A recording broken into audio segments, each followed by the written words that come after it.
在 Podcast 和自媒体当道的时代啊，只要有录音设备，人人都能够成为厉害的 Podcaster 和创作者。但说着简单啊，要制作一档高品质的节目，收音设备的规划自然不能少，而最基本的就是麦克风。再来根据麦克风的等级啊，你可能还会再需要一个录音界面。那如果你又是录制谈话型的节目啊，你可能还会再需要一个 mixer 来录制不同讲者的音轨。以上3个设备对于新手来说啊，不光串接起来复杂，就连花费也是一笔不小的数字。但如今我们的老牌麦克风大厂 Shure 推出了一个能够解决以上痛点的产品，那就是本集影片的主角 Shure MV7i。那它内建的录音界面让你能够串接另外一支麦克风上去，谈话节目轻松开录。而且不只是 Podcast， 它还能够用于双人卡拉 OK、自弹自唱，甚至是演讲的场合，这支 MV7i 它都非常的适合。那么接下来将由 YC 我来向大家介绍这支 MV7i 的规格特色、收音测试，还有 MV7 系列的购买指南。那如果你有在找寻理想中的麦克风的话，记得看到最后。那么废话不多说，我们就先来介绍一下 MV7i 吧。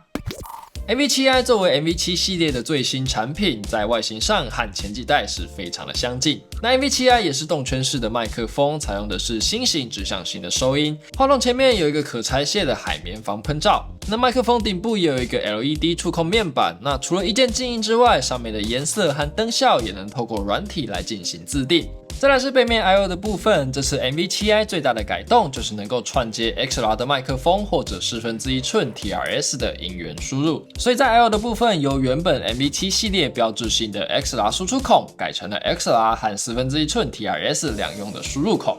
这边也有 48V 的幻象电源，所以不管要接动圈式或者电容式的麦克风都没有问题。那再来 MV7 的输出端为 USB Type-C， 可以支援多种设备，另外也有 MFI 认证，苹果的 Type-C 产品亲测都可以即插即用。最后是一组 3.5mm 的监听耳机孔，可以用来即时监听音量，或者当做外接的 DAC 来使用。好，那么 MV7i 的规格介绍就大概这个样子，接下来进入实测的环节。那么本次一同介绍了还有最新的 App Motive Mix， 那里面有一些非常实用的效果器，待会都会一一的介绍。那么我们就来听听看 MV7i 的实力如何吧。好，那我们现在进行的是说 MV7i 的麦克风收音测试。那目前这支麦克风正在透过 USB 连接到我的 MacBook 上。那软体设定的部分呢，目前保持全部都是 Auto 的状态。那麦克风话筒距离我的嘴巴大概1个拳头的距离。那现在这个收音的效果，大家是否满意？好，那么现在进行的是麦克风的降噪测试。那目前降噪功能是关闭的状态。那么我待会呢会在讲话的同时播放一些影片来模拟这个背景嘈杂的声音，来看看它的降噪效果究竟好不好。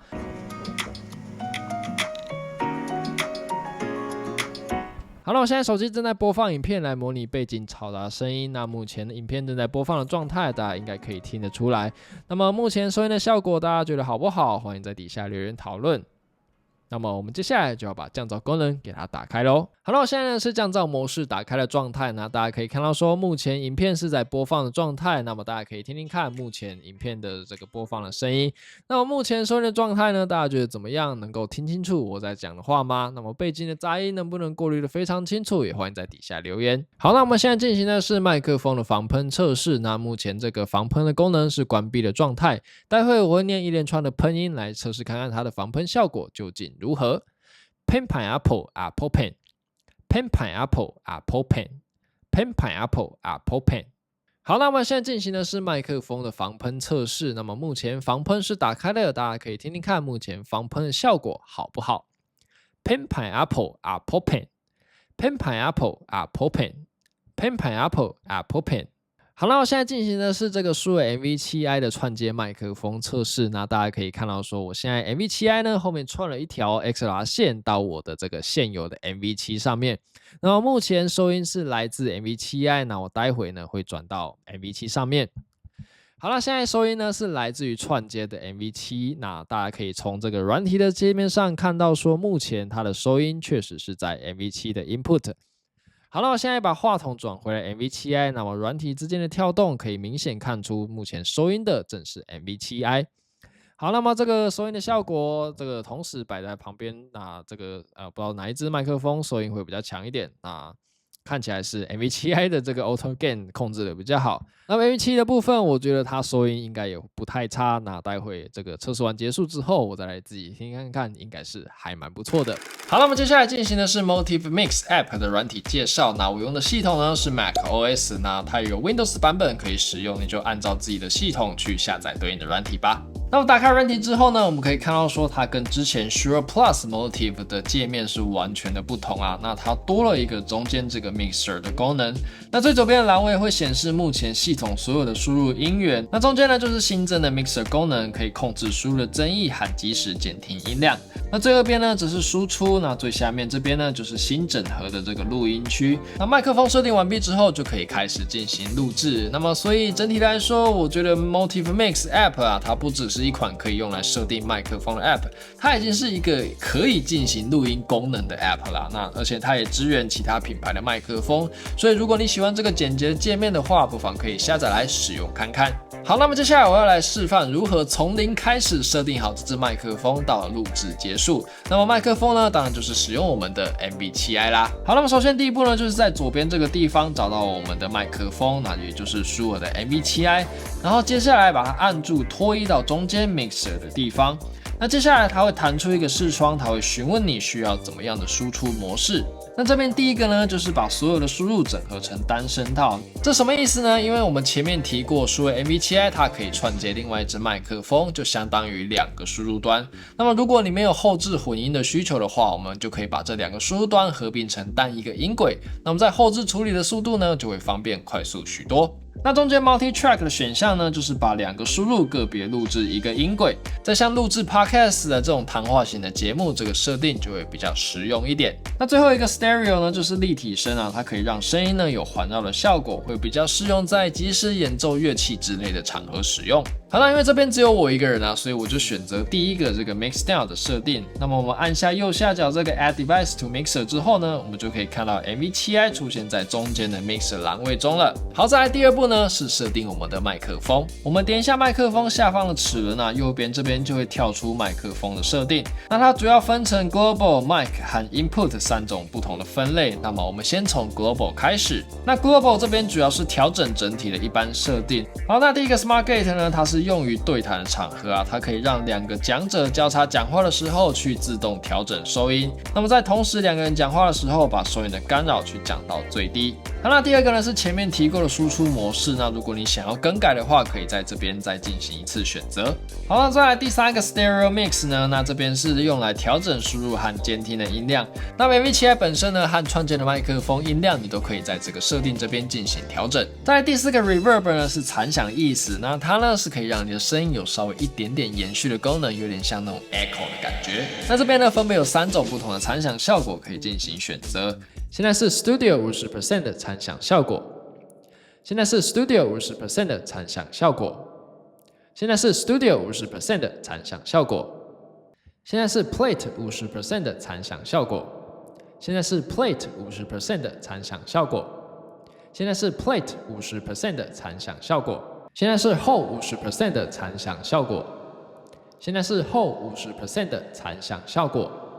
现在是后 50% 的残响效果。好了，最后一个呢是 LED 灯。那在这边呢，你就可以自定麦克风上面这个 LED， 那它不管是颜色啊、亮度、灯效都可以自由的进行调整。好，那么 Global 讲完了，接下来我们来讲麦克的进阶设定。那首先介绍3种设定档啊，分别是 Speech、Singing 和 Instrument。那这3个设定档它相当于是模板啊，可以让你快速调整像是麦克风 Gain 值、音色和残响的程度。那第一个 Gain 值呢，它调整的是麦克风的收音音量。那这边呢，它有一个 Auto Level。那如果你把它打开之后呢，它就会根据收音的状况来自动帮你调整 Gain 值的参数，懒人必备。那我们把 Auto Level 给它取消之后，可以看到更多选项跳出来了。那我们这边呢，就可以手动去调整 Gain 值啊、Compressor 和 Limiter 的这个功能，都可以按照自己的需求来进行调整。然后 Tone 这边呢，它主要影响的是人收音的音色。那如果你想要更低沉一点，你就可以往左边的 Dark 这边进行调整。那如果你想要暗一点的话，你就往右边这个 Bright 的部分来进行调整。那如果你觉得声音很好听，不需要调整的话，你就维持在中间的 Natural 档。那我觉得它跟我目前收起来的声音听起来是最接近的。好，那再来是 Reverb， 那这边残响程度呢，你可以在 Output 这边设定开或是关。那么再来最后2个呢，是这个 Real Time Denoiser， 就是降噪的功能。还有这个 Popper Stopper 就是这个防喷的功能。好，那最后呢是 High Pass Filter。那如果你的环境有底噪的问题的话，可以把这个功能给它打开。那它目前共有75和150赫兹2个档位，可以尝试看看。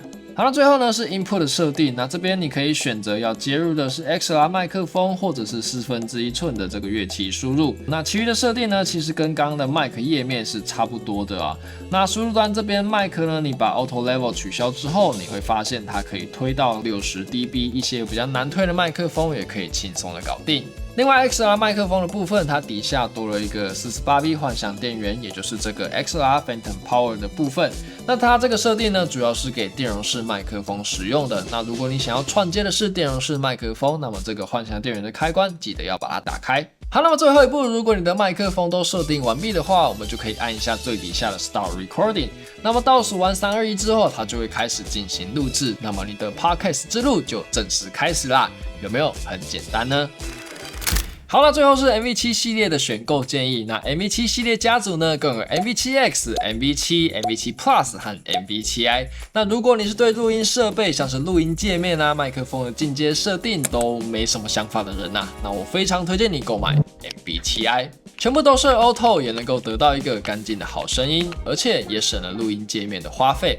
再来，如果你已经有了录音界面想要更多后置的弹性调整空间的话，那我会蛮推荐你购买 MV7X 和 MV7 Plus。MV7X 差异就在于没有 USB 输出，因此它的价格会便宜很多。那如果你不在意 USB 输入的话，可以考虑购入。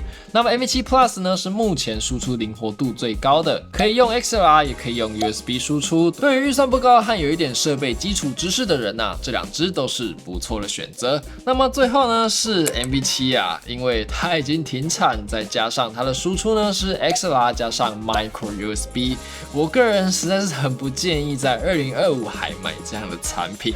但如果你在尾盘有遇到超级杀的价格，那我还是会蛮推荐的。以上几支的选购都是针对规格还有使用情境去进行推荐。那么论收音效果的话，我觉得这几支都是非常棒的动圈式麦克风。那么就根据你的预算还有需求去挑选适合你的那支 MV7 吧。好了，以上就是所有 MV7i 的简易评测。那希望大家都认识到这支对 Podcast 非常友善的麦克风。那这次 MV7 系列改款让我觉得非常的新颖那么整合了录音界面和 DSP 调整的 App， 让 Podcast 的入门难度又降低了许多。那么另外，所有的官网呢，目前也有推出618的优惠活动，可以用优惠的价格购入 MV7i 的套组，不管是电容式或是动圈式，都能够按照你的需求进行选购。赶快去所有的官网挑看选看吧。那么如果你喜欢我的影片，也欢迎订阅我的频道，未来将会带给大家更多有趣科技产品的介绍影片。那么本期影片内容就差不多到这边，感谢你的收看，我是 YC， 我们下次见，拜拜。